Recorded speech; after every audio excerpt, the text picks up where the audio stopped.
আসসালামু আলাইকুম সম্মানিত ভাই বোনেরা, আশা করি মহান আল্লাহ তাআলার অশেষ রহমতে আপনারা সকলেই ভালো আছেন। সম্মানিত বন্ধুরা, যে ব্যক্তি নিয়মিত আয়াতুল কুরসি পাঠ করে তার কাছে ফেরেশতা এসে কি করে? আয়াতুল কুরসি যখন নাজিল হয় তখন শয়তানের ওপর কেন পাথর বর্ষণ হয়েছিল এবং ৭০,০০০ ফেরেশতা কেন পৃথিবীতে নেমে এসেছিল?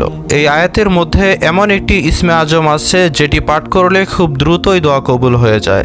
আপনাদের যারা যারা আয়াতুল কুরসি না দেখে পাঠ করতে পারেন তারা অবশ্যই কমেন্ট করতে ভুলবেন না। আল্লাহ তাআলার সম্মানিত কালাম আল কুরআনুল কারীম, যা থেকে কোনো মিথ্যার সংমিশ্রণ নেই। আল কুরআনুল কারীমের সামনে কিংবা পিছনের থেকে আল্লাহ তাআলা কুরআনের বিভিন্ন সূরার মধ্যে কিছু সূরাকে বিশেষ মর্যাদা দিয়েছেন। যেমন আমরা সূরা ফাতিহার ফজিলত সম্পর্কে শুনেছি, তো তেমনি ভাবে আল্লাহ তাআলা কিছু আয়াতকেও অন্য আয়াতের থেকে বেশি মর্যাদা দিয়েছেন। তো নিঃসন্দেহে সর্বশ্রেষ্ঠ কথা হলো আল্লাহ রব্বুল আলামিনের কথা, এবং আল্লাহ তাআলার সর্বশ্রেষ্ঠ কালাম হলো আল কুরআনুল কারীম। আর কুরআনুল কারীমের সর্বশ্রেষ্ঠ ও মহত্তম আয়াত হলো আয়াতুল কুরসি। সুবহানাল্লাহ। রাসূলুল্লাহ সাল্লাল্লাহু আলাইহি সাল্লাম বলেন, এটি এক মহান আয়াত এবং এর মর্যাদা অনেক উপরে। ইমাম ইবনে তাইমিয়া রহমতুল্লাহি আলাইহি এ হাদিস সম্পর্কে মন্তব্য করতে গিয়ে বলেন, কোরআনে এমন কোনো একক আয়াত নেই যা আয়াতুল কুরসির সমতুল্য হতে পারে, কারণ এর মধ্যে এমন কিছু বিষয় রয়েছে যা অন্য কোনো আয়াতে নেই। ইমাম মুসলিমের সহিহ হাদিসে আবু হুরায়রা রাদিয়াল্লাহু তাআলা আনহু থেকে বর্ণিত রয়েছে যে রাসূলুল্লাহ সাল্লাল্লাহু আলাইহি সাল্লাম একদিন আবু হুরায়রা রাদিয়াল্লাহু তাআলা আনহুকে জিজ্ঞেস করলেন, হে আবু হুরায়রা, তুমি কি জানো তোমার সাথে থাকা আল্লাহর কিতাবের মধ্যে কোন আয়াতটি সর্বশ্রেষ্ঠ আয়াত? তিনি বললেন, আল্লাহ এবং তার রাসূলই সব থেকে ভালো জানেন। তো রাসূলুল্লাহ সাল্লাল্লাহু আলাইহি সাল্লাম আবারও জিজ্ঞেস করলেন, আবু হুরায়রা, তোমার সাথে থাকা আল্লাহর কিতাবের মধ্যে কোন আয়াতটি সর্বশ্রেষ্ঠ, তুমি আমাকে বলো। তখন হযরত আবু হুরায়রা রাদিয়াল্লাহু তাআলা আনহু বললেন, আল্লাহু লা ইলাহা ইল্লা হুয়াল হাইয়ুল কাইয়্যুম, আর বললেন, আল্লাহ তিনি ছাড়া কোনো উপায় নেই, তিনি হচ্ছেন চিরঞ্জীব ও সৃষ্টির ধারক। তো রাসূলুল্লাহ সাল্লাল্লাহু আলাইহি সাল্লাম তখন তার বুকে হাত রেখে বললেন, হে আবু হুরায়রা, জ্ঞান তোমার জন্য বরকতময় হয়ে যাক। এরপর তিনি আয়াতুল কুরসি পাঠ করতে থাকলেন, যার বাংলা অর্থ হলো, আল্লাহ তাআলা তিনি ছাড়া কোনো উপাস্য নেই, তিনি চিরঞ্জীব ও সৃষ্টির ধারক, তাকে তন্দ্রা এবং ঘুম স্পর্শ করতে পারে না। আসমান সমূহ ও জমিনের সমস্ত কিছুই আল্লাহ রব্বুল আলামিনেরই। কে আছে এমন যে তার অনুমতি ছাড়া সুপারিশ করতে পারে? তিনি জানেন যা তাদের সামনে এবং পিছনে রয়েছে। তারা তার জ্ঞানের কোনো অংশ ধারণ করতে পারে না, তবে তিনি যা চান তা ছাড়া।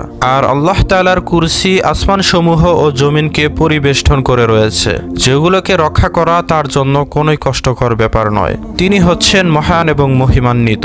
সূরা আল বাকরা আয়াত নাম্বার হচ্ছে 255। এই মহান আয়াত আয়াতুল কুরসি যখন আপনাদের হৃদয়ে থাকে তখন আপনি কল্যাণের মধ্যেই থাকেন।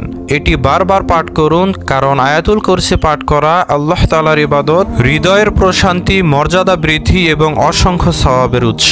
আয়াতুল কুরসিতে আল্লাহ তাআলার সবথেকে মহান নামও রয়েছে। রাসূলুল্লাহ সাল্লাল্লাহু আলাইহি সাল্লাম বলেছেন যে আয়াতুল কুরসিতে আল্লাহ তাআলার সেই নাম রয়েছে যা দিয়ে আল্লাহ তাআলাকে ডাকা হলে তিনি সেই দোয়া কবুল করে থাকেন।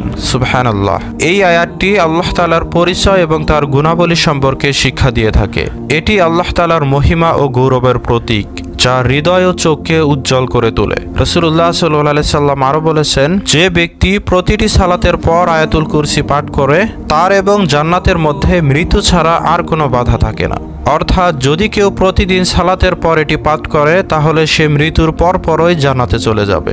আয়াতুল কুরসির আরেকটি ফজিলত হলো, রাতে এটি পাঠ করলে শয়তান সেই ঘর থেকে বের হয়ে যায় এবং সকাল পর্যন্ত সে ঘরে ঢুকতে পারে না। যে ব্যক্তি ঘুমানোর আগে এটি পাঠ করবে আল্লাহ তাকে এবং তার সন্তানদেরকে রক্ষা করবেন এবং শয়তান তাদের ধারে কাছেও আসতে পারবে না। এটি দুঃস্বপ্ন ও কষ্টকর স্বপ্নগুলোকে দূর করে থাকে। এজন্য সম্মানিত ভাই বোনেরা, যারা যারা আপনারা এই ভিডিওটি প্লে করেছেন, আপনাদের কাছে একটা রিকোয়েস্ট থাকবে, অবশ্যই আপনি আয়াতুল কুরসি নামাজের পর, ঘুমানোর সময়, এমনকি কোনো বালা মুসিবতে পড়লেও এটা পাঠ করবেন।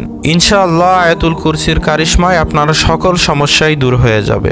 আর যারা যারা এই আয়াতটিকে মুখস্থ করেননি তারা আজকে এই আয়াতটি মুখস্থ করে নিন, না হলে একজন মুসলিম হিসাবে আপনার জীবনটাই বৃথা যাবে। তো সম্মানিত ভাই বোনেরা, আল্লাহ তাআলা আমাদের এই মহান আয়াতের ফজিলত দান করুন এবং আমাদের কল্যাণের পথে পরিচালনা করুন। ভিডিওটি ভালো লাগলে অবশ্যই আপনি অন্যদের মাঝে তা শেয়ার করে দিতে পারেন।